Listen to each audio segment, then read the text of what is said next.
Hello and welcome to Sport and Order, the most popular sports debate show on the internet. Not by any numeric metric, but by the love in our hearts. That's all that matters. My name is Sean Daly, filling in for our host, Mark Carman, and today we have two great guests. On my left, your right, there's Liam McEwen, an editor for The Big Lead and host of one of my favorite personal podcasts, The Press Pass. Liam, do you want to high five as bad as Cam Newton does?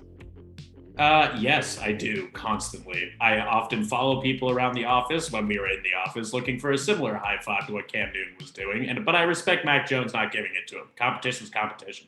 I wish you the best of luck, as I wish Mac Jones. And on our right, we have a newcomer to Sport and Order, Peter Dewey, an editor for BetSided.com, pumping out a bunch of great content. Peter, when does Mac Jones start off the top of your head? I'd say anytime after week 4. I don't think he's going to start against the Bucs. So Mac Jones, Tom Brady would just be too much for Pats fans to handle. That would be fantastic. And too much for Liam to handle, possibly. Great. Well, the rules are this to Sport and Order. We have 7 questions on the docket. Each question is worth 1 point, and the first person to score 4 points is our winner. I am, of course, our unbiased judge, unless you mention Allen Iverson, in which case you'll be rewarded with a point immediately. But let's get started with the MLB. Despite dropping the last 2 games to the Oakland A's, the New York Yankees have undoubtedly become the biggest story in baseball. Fresh off a 13-game winning streak following the trade deadline acquisitions of Joey Gallo and Anthony Rizzo, they've started to deliver on their massive potential. But even after catching actual fire for a little bit there, they're still caught up in a relatively tight wild card race. Who's the most important player coming down the stretch for them? We'll start with you, Peter. Yeah, so I'm going to go with Giancarlo Stanton. If you look at his numbers over that 13-game winning streak, he hit 349 with 6 homers and 11 RBIs. The Yankees are just better when he's going. When he's hitting, he's one of the best players in all of baseball.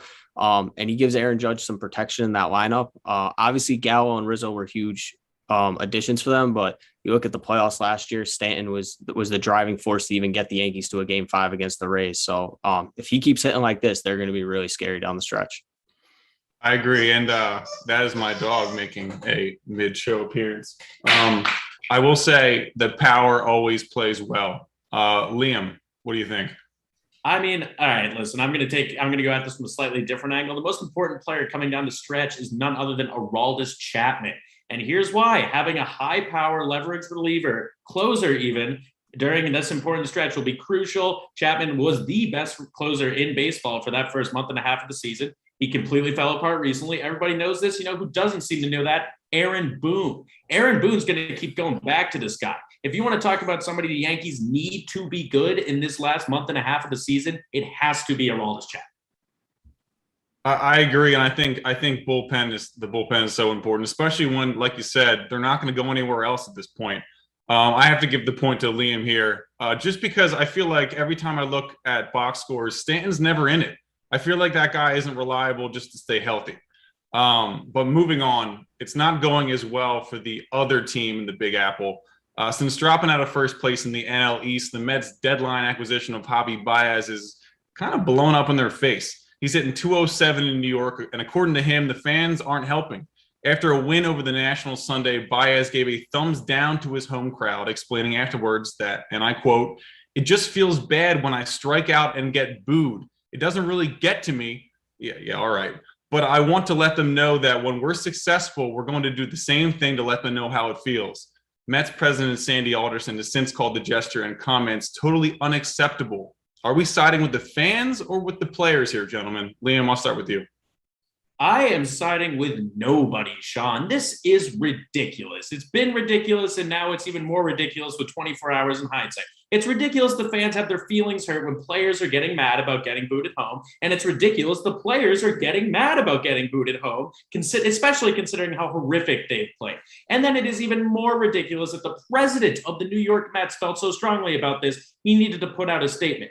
Nobody comes off good here. Nobody should care this much. It's just baseball, man. I agree. I feel like there's an awful lot of feelings getting hurt here, where maybe none should be hurt. Peter, what say you? Everybody's overreacting to this, but I got to side with the fans. I mean, the Mets have been absolutely horrible. They've lost 21 of their last 30 games. Like, I'm sorry, Javi Baez, you're playing in New York. You lose every game, you're going to get booed. That's just how it is. And I'm sure it would have been the same in Chicago if they were losing a bunch of games when they were in a playoff race. The Mets went from 4 games up to 7.5 games out in the span of a month. Like, you can't have that happen. I know they won a series this past weekend, but they got absolutely rolled by the Dodgers and the Giants. They deserve to get booed. Maybe it'll wake them up. So I like that answer mainly because you bring up other cities. There are so many East Coast cities where our only form of communicating with players other than Twitter rants is booing. That's how we tell you how we feel. Exactly. And I can't help but think that my city of Philadelphia would have done the exact same thing. Maybe we'd have thrown some stuff also. And for that, I have to give Peter the point, evening this up at 1-1. Next, we're moving on to the NFL and the regular season that is fast approaching. Rebuilds in the National Football League seem to be more unpredictable than basically any other professional sport. Yes, there are teams like the Jets or Lions who seem to have been stuck in the mud for years, but every season we seem to have a worst to first division winner due to the rapid roster turnover, new coaches, and luck with injuries and in close games. The options do look terrible now. Really bad. Looked at all of them. Not so good stuff out there. But by the end of the year, which last place team do you guys think from 2020 would you bet to win a division title in 2021? Peter, we'll start with you. Yeah, I'm going to take the one that's the obvious one. It's the 49ers. They got killed by injuries last year. Garoppolo, George Kittle, Nick Bosa, Solomon Thomas, Raheem Mostert. They lost everybody last year. And they went 6-10, but, they were also in the Super Bowl in 2019. You get those guys back. I think Jimmy G is going to start the season at quarterback, but Trey Lance looked good enough where they can probably win with him. If that defense is the same as it was in 2019, they could go worse at first. The NFC West is really, really tough, but they have the most talented team to do it out of all the other last place teams from last season. I agree. If they stay healthy, they're going to be a tough team to beat. And also that QB issue maybe isn't even an issue. You can consider it maybe depth. Liam, do you have a better answer for me? I do, Sean. I think you're going to like it a lot. It is the Philadelphia Eagles. Now, we all know the NFC East is a house of horrors where anything can happen. Who knows how that division is going to turn out? But I will tell you that the Eagles has as good a chance as anybody else because suddenly their biggest issue from 2020, which was their offensive line, one of their biggest issues for years, is suddenly a strength to the point where they're trading depth guys away ahead of cut day today. The Eagles don't look good, but nobody looked good last year in the NFC East. All they need is a couple games over the division guys and a couple lucky wins, and you're looking at the 2021 NFC East championship. See, I love where you went here. You hit me right in the heart, and I do like the offensive line being a lot of healthy. There's some Super Bowl champs, some All Pros on there, but I think here the easy answer is the right answer with Peter. The Niners have a stacked defense. Their defensive line is nasty. And then maybe say they go 6-2 and Jimmy G gets hurt. They got a good QB behind them. The one thing I don't trust with Philly is Jalen Hurts. He showed a little flash last year, but once defensive coordinators have some film on him, I'm not sure how that's going to go. So I will give that point to Peter. Moving on, more NFL talk. Despite all of his off-field issues over the last few months, the Dolphins are still linked to Deshaun Watson, even this close to the start of the season. This is confusing news for Dolphins fans because on one hand, it sounds like Tua doesn't look good. And while Watson is a great QB, it might be hard to root for a player with this much baggage, if you want to call it. I know it's not an easy answer, but what would you do as the Dolphins GM here? Pete, we'll start with you. Yeah. If I'm Dolphins, I'm sticking with Tua. You just used a top 5 pick on a guy in 2020. And they went 6-3 when he started last year. It wasn't like they were horrible when he started and they were really good when Fitzpatrick started. Like, they were a serviceable team. They have a chance to make the playoffs as a wild card probably in that division behind the Bills. But Deshaun Watson, there's just way too much uncertainty to give up multiple first-round picks, multiple second-round picks for a guy who may not even play this year. And to be honest, is your fan base even going to buy into having him play this year? Like, do you want him on your roster? I think it's way too much of a distraction at this point, especially the severity of the allegations. I'd roll with Tua. Yeah, it's a confusing situation. GM Liam, go for it. Listen, man. Whenever you have to put possible prosecution protections on draft picks and trades, you should probably reconsider what you're doing here. If I wanted to be fired as the Dolphins GM almost immediately, I would make this trade. There are a million different universes in which trading for Deshaun Watson blows up, you're fired, and and all the progress the team has made, which has been significant over the last few years, goes down the drain. But as Dr. Strange might say, there's only one future reality where trading for Watson works out and you look like the smart guy in the room, and those odds are not good enough. See, I think you're both saying the same thing here, but Liam got me mainly first with the prosecution tag on the draft picks. Never heard of that before. Hopefully won't hear it again. But then to bring in the multiverse, well done. I have to give that point to Liam. And to be honest, the whole situation is so confusing with the Dolphins team that if Tua is good, will make the playoffs. Their defense is excellent. Brian Flores is a really good head coach. They just need Tua to come through. And I guess we'll see what happens there. Moving on to college football, which is back, baby. And with it comes a whole new batch of Heisman candidates. And I feel like you can just pencil in Clemson, Alabama, and Oklahoma QBs regardless of what the season is nowadays. But we also have Sam Howell from UNC and Matt Corral from Ole Miss rounding out the preseason favorites. Gentlemen, who holds the trophy when it's all said and done this season? One of these QBs, or am I missing somebody? Liam, we'll start with you.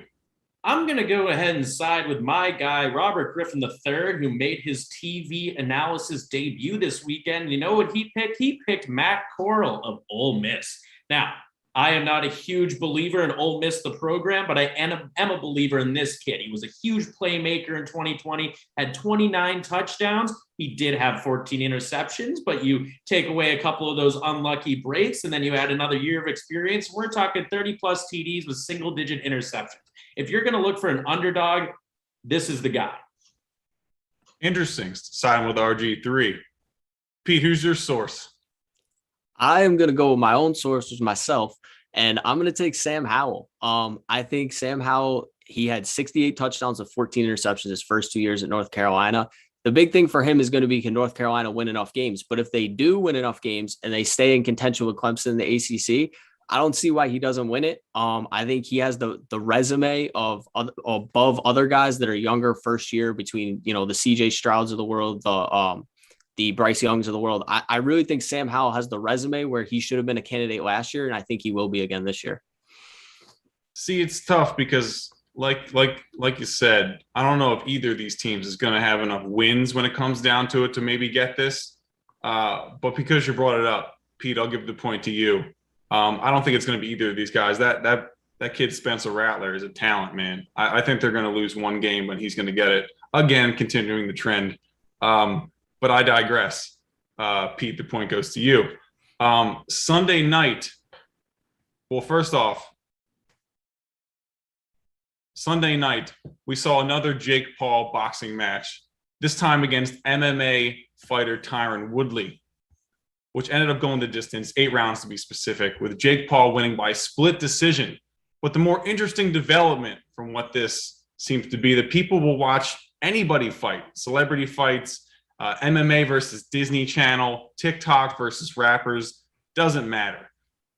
Create the most entertaining fight you can with 2 people from the sports realm. I don't care if it's Odell Beckham Jr. versus Mike Francesa. I just want to be entertained. Pete, we'll start with you. All right.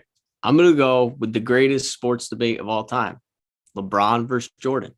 Why not?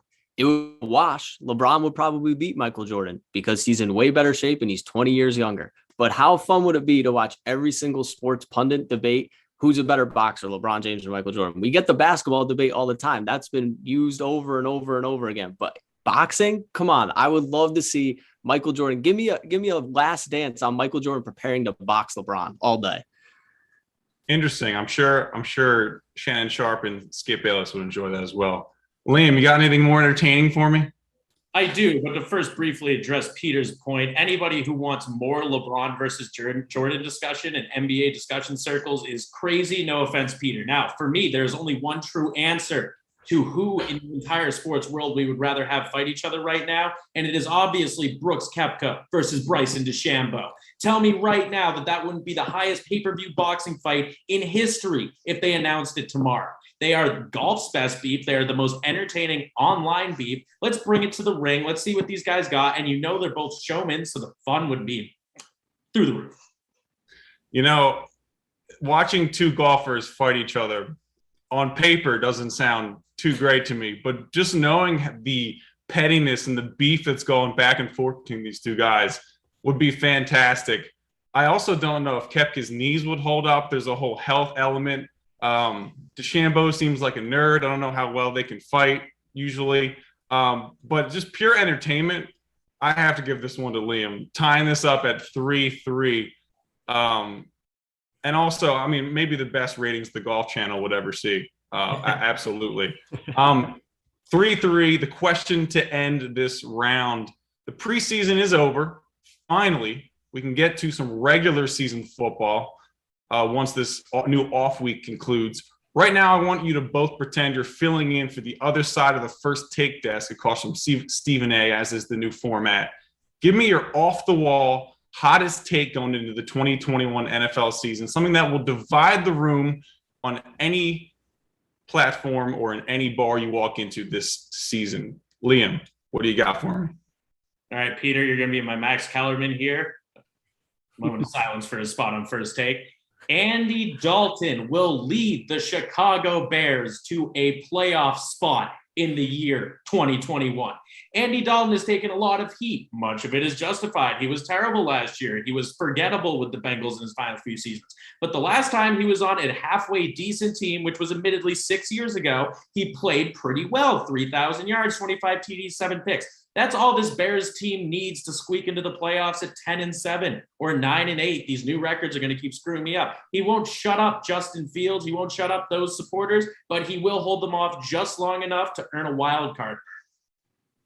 Interesting. I mean, he has been a good QB in the past, especially when he's been surrounded by excellent talent. We'll see if that talent is up to par on the Bears this season. Peter, beat him. I'm just going to start with this. Count me out on the Bears offensive line. They lost way too many guys, and with Tevin Jenkins out, Andy Dalton might get creamed by Aaron Donald week 1. But anyway, my take is I'm going to take the Denver Broncos to make the playoffs with Teddy Bridgewater as their quarterback. Broncos lost a ton of guys to injury last year. Von Miller, Jarrell Casey, AJ Bouye, basically to start the year, their defense was ravaged. They bring Von Miller back. They improved with Kyle Fuller and Patrick Surtain at corner. And now Teddy Bridgewater, he's the anti-Drew Lock. Doesn't really turn the ball over. Going to make sure that he covers the spread. I know that he's one of the best spread quarterbacks in all of football. So I think the Broncos have a chance to steal one of those wild card spots in the AFC. And I think they're better than the Chargers and the Raiders as long as Bridgewater plays pretty well. I will say the anti-Drew Lock is a good quarterback. Absolutely. There you go. And that roster is excellent. The defense, I feel like, has been good for a while, low-key. They just haven't had any leads or been able to play for anything meaningful. But I have to give this one to Liam. Saying the Chicago Bears are going to make the playoffs behind the Red Rocket, Andy Dalton, is just out of this world. And I think you'd give Stephen A. coronary. I don't know. I think he might just pass out. So I have to give Liam the win here. Is there anything you'd like to say? Hey, man, Peter, as a rookie, you gave it your best shot, bud. I'm Andy Dalton, and you're Justin Fields in 2021 right now. 2022 is your time. He's holding you off for now.